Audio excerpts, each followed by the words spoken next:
Bonjour à tous et bienvenue sur la chaîne Arcane du Zodiaque. Je suis Laetitia et je suis ravie de vous retrouver aujourd'hui pour parler de la nouvelle lune en Verseau qui aura lieu le 29 janvier 2025, à peu près vers midi. Bienvenue dans un nouveau point de transit.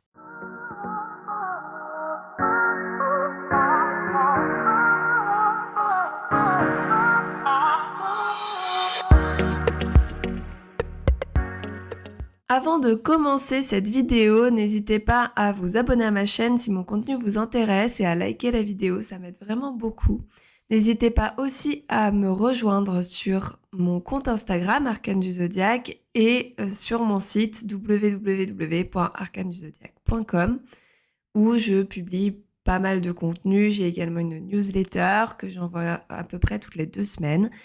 Et bien entendu, vous pourrez aussi retrouver sur mon site et mon Instagram les différentes consultations que je donne. On va commencer tout de suite donc avec cette analyse de la nouvelle lune. Déjà en premier, je me répète un petit peu à chaque nouvelle lune, mais on va déjà expliquer ce qu'est une nouvelle lune. Donc la nouvelle lune, c'est un moment dans le mois où le soleil et la lune vont se retrouver en conjonction, c'est-à-dire qu'ils vont se retrouver collés dans le même signe du zodiaque. Donc ici, dans le signe du Verseau, puisque le soleil est passé en Verseau, on est dans la saison du Verseau. La nouvelle lune, c'est la première étape du cycle lunaire et c'est donc un moment où on va poser nos intentions pour le cycle à venir et donc pour savoir ce qui va se passer pour nous durant le prochain cycle. Un cycle lunaire dure 28 jours environ. Mais ici, on va parler d'un cycle qui va commencer à la nouvelle lune en Verseau et qui va se terminer à la pleine lune en Verseau qui se déroulera environ au mois d'août puisque ça sera pendant la saison du Lion. Donc là, le tout est de savoir, de poser ses intentions pour les 6 mois à venir environ et de savoir un petit peu quels sont nos objectifs. Et nos objectifs vont être déterminés en fonction de la maison dans laquelle tombe cette nouvelle lune. Et on va se focaliser du coup sur un sujet, puisque après, à la nouvelle lune suivante, le mois prochain, on se focalisera sur autre chose. Ici, on est donc sur une nouvelle lune en Verseau, et le Verseau, c'est un signe qui nous parle justement de projet, donc qui va un peu renforcer cette idée d'intention, cette idée de pouvoir changer des choses, de pouvoir innover, de pouvoir se projeter dans le futur, de pouvoir casser les codes, casser un petit peu tout ce qui est déjà passé, ce qui s'est déjà produit et repartir sur de nouvelles bases et partir vraiment en essayant d'innover et de chercher plus loin dans le futur, de vraiment changer notre vie en quelque chose de complètement différent.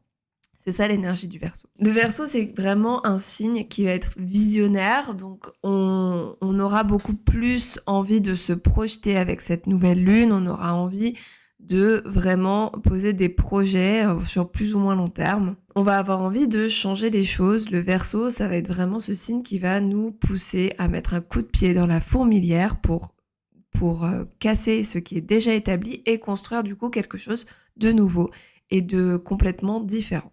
Le Verseau est vraiment un signe très idéaliste, donc là, il va nous pousser à avoir grand dans nos idées et dans nos idéaux.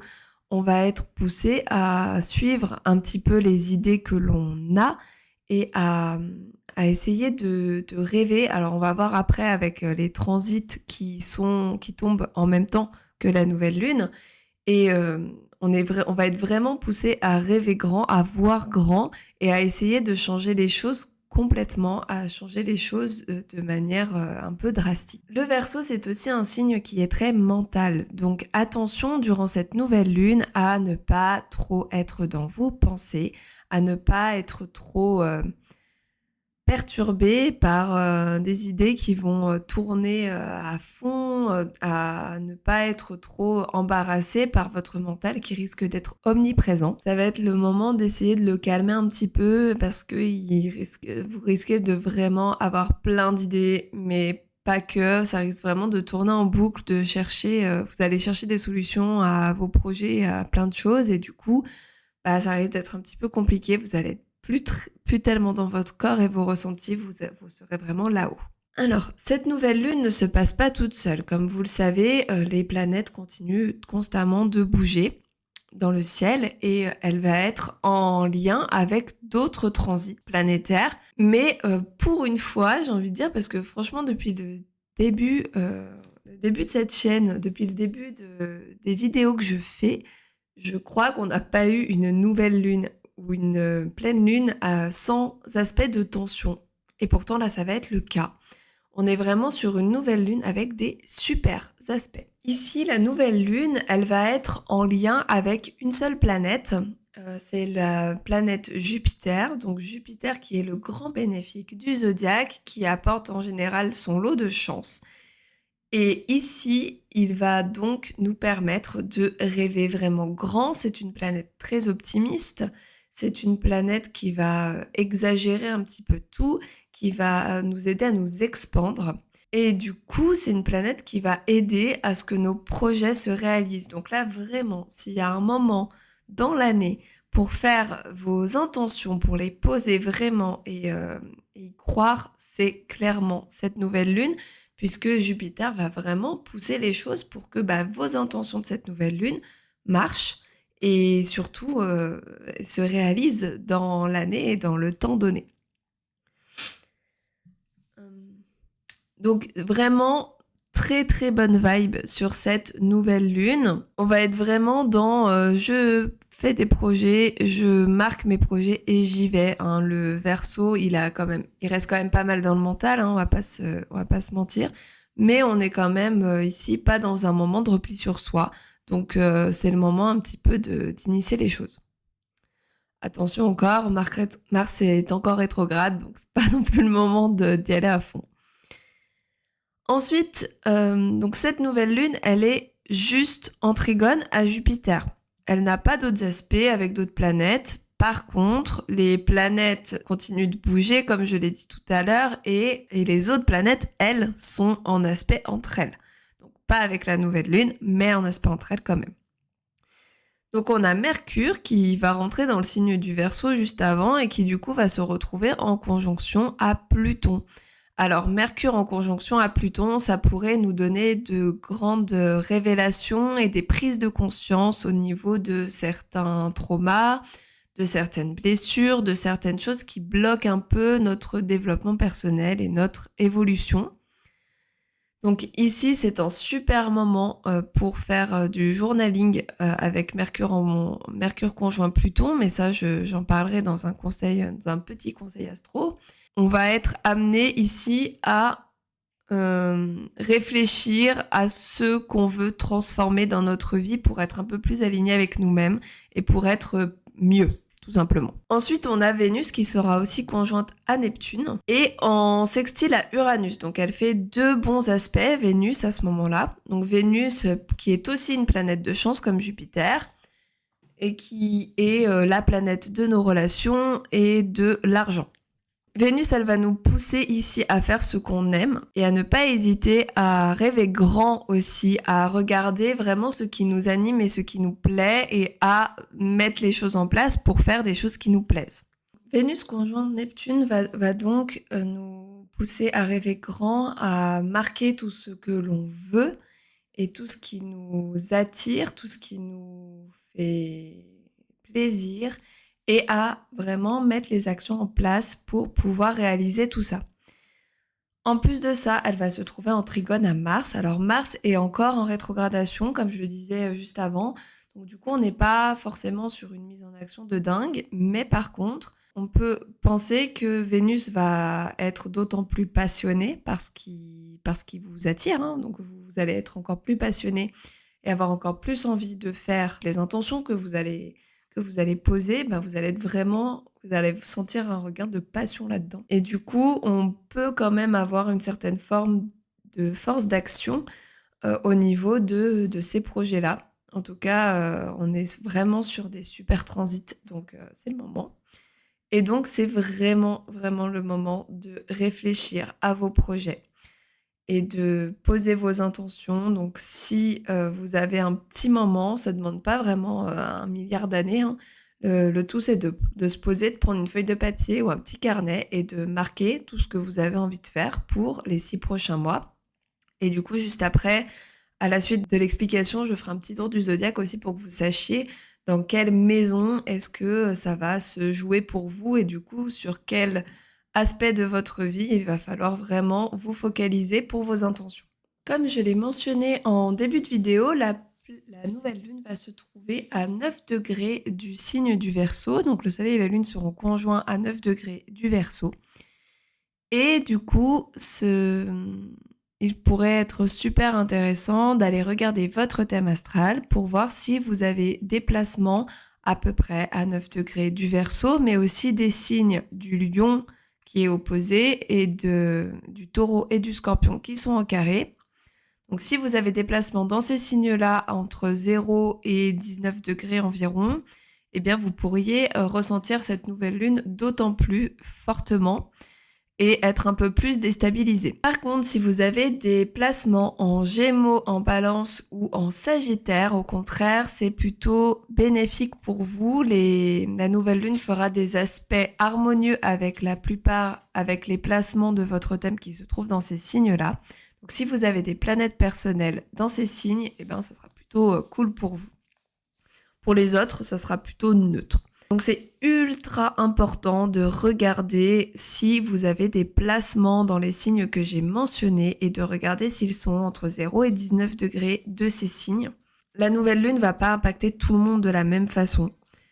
Si quelqu'un a beaucoup de placements dans ces signes-là, notamment dans les signes où ça va être un petit peu plus compliqué, donc je le redis, c'était Verseau, Lion, Taureau et Scorpion. Donc si vous avez des placements entre 0 et 19 de ces signes, bah là vous risquez de la ressentir d'autant plus, donc d'être un peu plus impacté et un petit peu plus chamboulé. Donc n'hésitez pas à bien regarder. Pour ça, je vous ai fait un petit tuto, donc je vous remets ici la vidéo tuto de comment générer votre thème et vous pourrez voir à ce moment-là où sont vos placements. Ce sont des signes dont j'ai parlé. Et vous pourrez également regarder dans quelle maison va se trouver la nouvelle lune. Donc la nouvelle lune est en Verseau, donc il faudra regarder le signe du Verseau et dans quelle maison ça tombe chez vous. Et pour vous aider à ce niveau-là, pour ceux qui n'auraient pas envie de regarder les placements des planètes et qui seraient juste intéressés pour savoir à peu près ce que cette nouvelle lune va apporter chez lui, eh ben, je vais faire un petit tour du zodiaque, mais alors je ne vais pas faire un tour avec le soleil, puisque je ne trouve pas ça très pertinent. Par contre, il va falloir connaître votre ascendant, et je vais faire un tour grâce à l'ascendant, puisque c'est grâce à l'ascendant que nous pouvons connaître les différentes maisons, et du coup savoir dans quelle maison cette nouvelle lune va tomber. On va donc commencer comme d'habitude avec l'ascendant Bélier. Je pense qu'une fois, je vais essayer de faire un peu dans le désordre, histoire que ce soit pas toujours les béliers les premiers et les poissons les derniers, c'est pas très juste. Mais bon, pour cette fois-ci, on va continuer comme ça, et puis la prochaine fois, j'essaierai de changer un peu. Alors, les ascendants béliers, c'est votre maison 11 qui va être activée, donc la maison des projets, des amitiés, du groupe, du monde et de l'humanisme, de tout ce qui est un peu associatif. Donc vous, c'est plutôt à ce niveau-là que vous pourrez poser vos intentions si vous avez des projets en cours, mais également des choses à demander au niveau de vos amitiés, c'est le bon moment de les exprimer.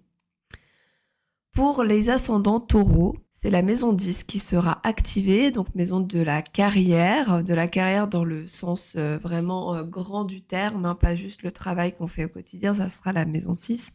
Mais vraiment la carrière, le qu'est-ce que j'apporte au monde, qu'est-ce que je fais de ma vie. Et donc là, ça va être le moment de se poser un peu des questions dessus et de poser des intentions. Ensuite, la maison 9 pour les Gémeaux, donc pour les ascendants Gémeaux, ce sera la maison 9. Et on va parler ici de quête de sens, de spiritualité, mais aussi de voyage et d'études. Donc tous ces thèmes-là seront abordés par la nouvelle lune. Donc si ça vous parle sur l'un des thèmes, c'est le moment de poser vos intentions. Par exemple, si vous voulez reprendre une formation, ça va être le moment de poser, de dire, voilà, j'aimerais commencer telle intention dans les 6 mois j'aimerais commencer telle formation dans les 6 mois à venir. Et c'est ce moment-là où il faut... c'est à ce moment-là qu'il faut poser cette intention, ou si vous voulez voyager aussi, par exemple. Ensuite, avec un ascendant Cancer, c'est la maison 8 qui est activée. Alors la maison 8, elle est toujours un petit peu plus compliquée puisque c'est une maison d'introspection, une maison de perte, une maison de choses un peu cachées. Donc, avec le Cancer qui est très émotionnel, ça peut être un peu compliqué cette nouvelle lune. Ici, on est sur un moment un peu plus introspectif que pour les autres signes puisque on va avoir besoin d'avoir une prise de conscience et de mettre des choses à plat pour savoir comment je transforme ma vie. La maison 8, c'est vraiment cette énergie de transformation. Donc, si vous avez des choses qui vous perturbent dans votre quotidien et que vous aimeriez agir autrement, c'est peut-être le moment de faire une liste d'étapes pour pouvoir changer les choses drastiquement dans votre vie et vous transformer. La maison 8, c'est aussi la maison des investissements. Donc, ça peut être le moment de réfléchir à quels investissements vous pourriez faire dans l'année à venir, sachant que c'est en trigone à Jupiter. Donc, on est plutôt pas mal. Vous pourriez avoir de la chance à ce niveau-là. Donc, si vous voulez investir, c'est peut-être le bon moment. Pour les ascendants en Lion, c'est la maison 7 qui va être activée. Donc, c'est la maison du couple, des autres et des partenariats. Donc, si vous avez des projets pour votre couple, ou pour des partenariats professionnels, par exemple, là, ça va être le bon moment de poser ses intentions et de manifester ce dont vous avez envie. Ensuite, pour les ascendants vierges, c'est la maison 6 qui sera activée, la maison 6 du travail quotidien, des routines, du bien-être, de la santé, de l'hygiène de vie en général. Ici, ça va être donc le moment peut-être de poser l'intention de pratiquer de nouvelles routines, d'arrêter de mauvaises habitudes, ou tout simplement de comment j'ai envie de travailler dans mon quotidien. L'ascendant Balance. Les ascendants Balance, ce sera la maison 5 qui sera activée. Donc ici, on va parler des enfants, du couple, des relations amoureuses plutôt, de tout ce qui est joie et tout ce qui est loisir. Donc avec la maison 5, on va vraiment se poser sur peut-être notre relation à nos enfants, à l'envie que l'on a ou pas d'être en couple et pourquoi, comment je vois les relations amoureuses, qu'est-ce que je veux manifester à ce niveau-là. Par exemple, quelqu'un qui serait célibataire, qu'est-ce que vous voulez dans une relation, quel est votre type de partenaire idéal, c'est le moment. C'est le moment vraiment de poser tout ça sur un papier. C'est le moment aussi de réfléchir à ce qui vous met en joie et à ce que vous avez envie de faire comme activité pour être plus épanoui dans votre vie et pour être plus dans la joie tout simplement. Ensuite, les ascendants scorpions, c'est la maison 4 qui sera activée. Maison 4 de la famille et du foyer, du retour à soi également. Donc là, ça va être le moment de manifester des choses pour votre foyer, par exemple. Si vous avez envie de décorer, c'est peut-être le moment de faire le dessin ou la photo de ce que vous aimeriez faire. Ou si vous cherchez une maison, un appartement, ça va être le moment de poser vraiment tous vos critères sur un papier et de manifester la maison de vos rêves. Ça peut être la même chose au niveau de votre famille. Peut-être qu'il y a des relations dans votre famille qui ne se passent pas vraiment comme vous l'aimeriez. Et du coup, ça va être le moment de réfléchir à comment améliorer ces relations. Ensuite, les ascendants sagittaires, c'est la maison 3 qui va être activée. Donc la maison de notre environnement proche, notre entourage, aussi de notre fratrie, de la communication et de l'apprentissage. Donc là, un peu comme pour la maison 9, si vous avez envie de reprendre une formation ou des études, c'est peut-être le moment d'y réfléchir et de poser vos intentions. Si vous avez envie d'améliorer votre relation avec un membre de votre entourage, et plus particulièrement votre fratrie, c'est le bon moment aussi de poser les jalons pour que ça s'améliore et de manifester cette amélioration. Ça peut être aussi le moment de réfléchir à comment mieux communiquer avec les gens en général et peut-être aussi de mettre des routines pour pouvoir calmer un petit peu son mental. Les ascendants Capricorne, c'est la maison 2 qui va être activée. Donc là, c'est la maison de l'argent et des possessions, mais aussi de nos valeurs personnelles. Donc là, ça va être le moment de réfléchir à ce que vous voulez acquérir. Peut-être que vous avez envie d'acheter une maison, une voiture. Là, ça va être le moment de manifester la maison ou la voiture de vos rêves. Ou alors, si c'est autre chose, voilà, manifestez ce dont vous avez besoin au niveau de la stabilité matérielle. Vous pouvez aussi manifester vos besoins au niveau de votre stabilité émotionnelle avec la maison 2. Donc c'est le moment d'essayer de réfléchir à votre rapport à la sécurité et à voir ce qui vous ferait du bien dans votre vie à ce niveau-là. Ensuite, les ascendants Verseau, bien entendu, ça va tomber du coup dans la maison de leur ascendant, donc dans leur maison 1. La maison 1 nous parle de notre personnalité, de notre corps et de comment on est, comment on se montre aux gens et aussi de quelle personne j'incarne. Ici, ça va être le moment de réfléchir à qui vous souhaitez ressembler, à quelle personne vous souhaitez incarner durant les 6 prochains mois, ou en tout cas à la fin des 6 prochains mois. Donc c'est le moment de réfléchir aux actions que vous pouvez mettre en place, aux comportements que vous pouvez mettre en place pour pouvoir vraiment être la personne que vous avez envie d'être à la fin de cette période, à la fin de ce cycle lunaire. Et enfin, avec les ascendants poissons, c'est la maison 12 qui va être activée. Alors la maison 12, c'est une maison un peu plus solitaire, un petit peu plus d'isolement. C'est une maison où on va réfléchir à soi, on va vraiment réfléchir à ce qu'il y a dans notre inconscient. Donc c'est vraiment une maison plus introspective. C'est une maison où on va vraiment prendre du recul sur nous-mêmes. Et donc avec l'ascendant poisson, vous serez vraiment plus amené à être dans l'introspection et à réfléchir à ce qui pourrait aller mieux dans votre vie si vous travaillez un petit peu sur ces sujets-là. Voilà pour ce tour de la nouvelle lune. Donc ça va être une nouvelle lune quand même très intéressante. Donc n'hésitez pas à me dire ce que vous posez comme intention à cette nouvelle lune en commentaire. N'hésitez pas à me dire ce que vous souhaitez manifester. Et je vous retrouve bientôt pour de nouvelles analyses de transit. D'ici là, vous pouvez me retrouver, donc comme je l'ai dit en début de vidéo, sur Instagram ou sur mon site. N'hésitez pas aussi à me contacter si vous avez des questions ou si vous avez envie de parler de quelque chose. Voilà, j'espère que cette vidéo vous a plu. Je vous souhaite une très belle nouvelle lune et je vous dis à bientôt sur cette chaîne. Bye bye!